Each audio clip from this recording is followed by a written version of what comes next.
En este video vamos a profundizar en la interpretación física de la transformada de Fourier en tiempo discreto.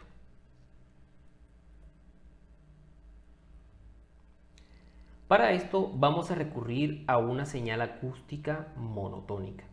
Una señal acústica monotónica es parecida a la que emiten los diapasones que se usan para afinar los instrumentos musicales. En este caso vamos a escuchar un tono de aproximadamente 440 Hz, lo cual se corresponde a la nota musical La. Escuchemos cómo suena. Esta señal, cuando es muestreada a 8 kHz, se convierte en una señal discreta XDN. Debido a la alta tasa de muestreo, en este caso de 8 kHz, esta señal XDN tiene más de 12.000 muestras. Sin embargo, para efectos de visualización voy a mostrar solo las 100 primeras muestras. Como pueden observar, esta señal acústica monotónica se corresponde a una senoidal pura. Justamente por esto es que recibe el nombre de monotónica, lo que quiere decir que está compuesta por un único tono senoidal. Ahora voy a graficar la magnitud del espectro de esta señal acústica. Este espectro lo calculé usando una herramienta que se conoce como la FFT. Esta herramienta la vamos a estudiar más adelante, pero por ahora vamos a asumir simplemente que es una herramienta que me permite calcular el espectro de una señal de forma numérica, es decir, la FFT es equivalente a aplicar nuestra fórmula de la transformada de Fourier. Entonces, en esta figura lo que estamos es mostrando el espectro en magnitud de la señal XDN. Observen que este espectro está en el intervalo desde 0 hasta pi. Recuerden del módulo anterior que para señales reales la magnitud del espectro tiene simetría par, es decir, la información que hay entre 0 y pi es un reflejo de la información que hay entre 0 y menos pi, y por lo tanto no hace falta mostrar esa parte. Lo que quiero señalar es que el espectro que obtuvimos es un impulso unitario. Un impulso unitario prácticamente perfecto. Esto no nos debe sorprender porque de diapositivas anteriores ya sabemos que la transformada de una senoidal pura son un par de impulsos ubicados alrededor de 0. En este caso, este impulso está ubicado a la frecuencia de 0.11 pi, que es justamente la frecuencia discreta que se corresponde a una senoidal continua de 440 Hz que ha sido muestreada a 8 kHz.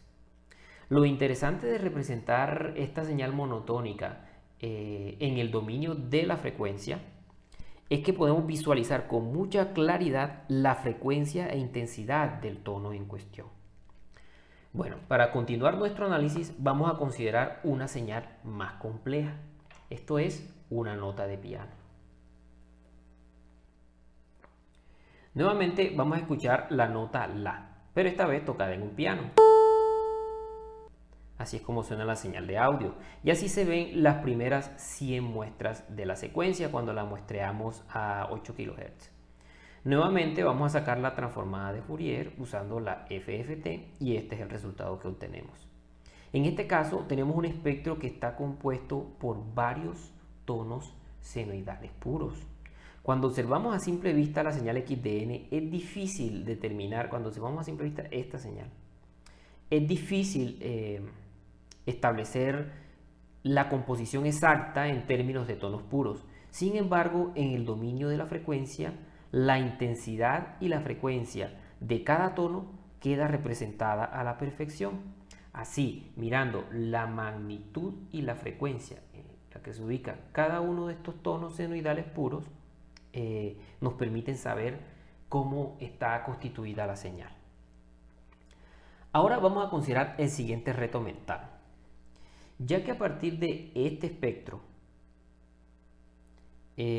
conocemos la composición exacta de esta nota musical en términos de tonos senoidales puros, ¿será posible generar de forma sintética la nota musical que los originó?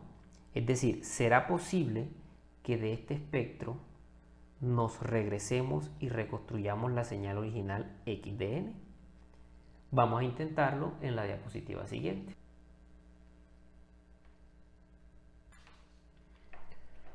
Nosotros partimos de la señal original muestreada x de n. Vamos a recordar cómo suena, que es una nota de piano. En esta ocasión no solo estoy mostrando las 100 primeras muestras, sino que estoy mostrando todas las muestras, que son aproximadamente unas 12.000. Ya sabemos que con la transformada de Fourier tenemos este espectro. Ahora, de diapositivas anteriores, nosotros sabemos que cada uno de estos impulsos del espectro se corresponde a una senoidal pura. Entonces deberíamos poder reconstruir la señal x de n simplemente teniendo en cuenta la magnitud y frecuencia que se corresponde con cada tono. Este proceso corresponderá a una suerte de inversión, es decir, estamos invirtiendo este proceso para tratar de recuperar la señal x de n a partir de x de omega. Ahora, si miramos este primer tono, vemos que tiene una magnitud de 0.5 y está ubicado en la frecuencia de 0.11 pi. Entonces, eso se corresponde a una senoidal, a una cosenoidal de magnitud 1 y frecuencia 0.11 pi. Observen que aquí la magnitud de esta cosenoidal es el doble de la altura de este impulso. Recuerden que la transformada de Fourier de la cosenoidal tiene un factor de 1/2.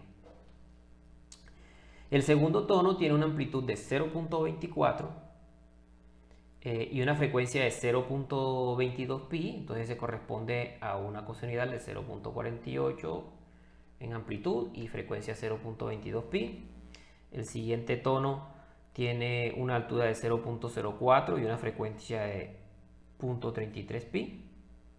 Y el último tono tiene una altura de 0.01 y una frecuencia de 0.44 pi-n.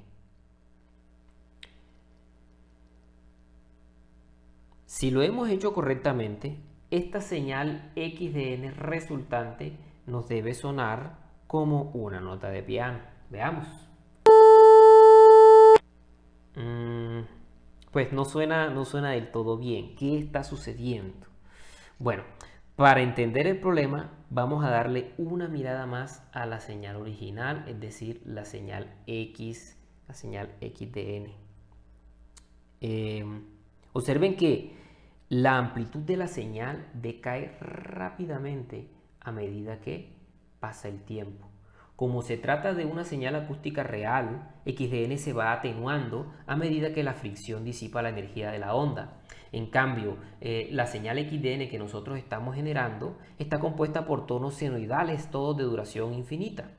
Entonces, para simular el efecto de atenuación, simplemente voy a multiplicar toda mi señal por una envolvente exponencial decreciente, que es semejante a este perfil de decrecimiento de nuestra señal de entrada. Escuchemos ahora el resultado.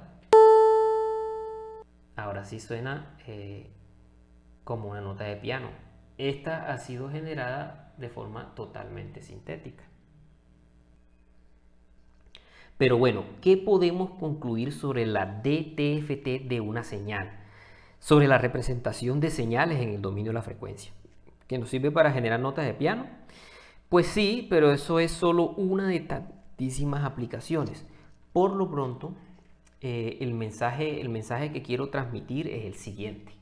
El dominio de la frecuencia es una representación de la naturaleza oscilatoria de las señales, específicamente en términos de exponenciales complejas.